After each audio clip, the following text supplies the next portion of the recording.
Jonim, Hop, sizga qanaqa etishni bilmayapman. gapiraver. Mana shu yashab turgan uyimizni nomimga o'tkazib bersangiz, xotirjam bo'laman deb o'tdim. Cho'ti, o'zgarib qolsan, tushunmadim. Ko'ngil xotirjam bo'lishi uchun aytyapman-da. Ko'nglingda boshqa gap, tilingda boshqa gap. Yo'q nima? Hammasi yonimga kelib olib, ish bitmagunjamidi. Nimani tushunmading?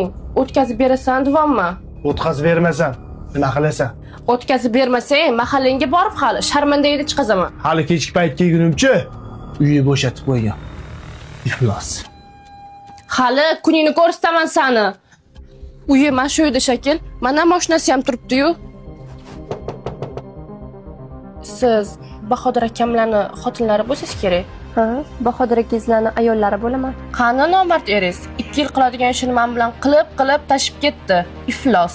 Og'zingizga qarab gapiring,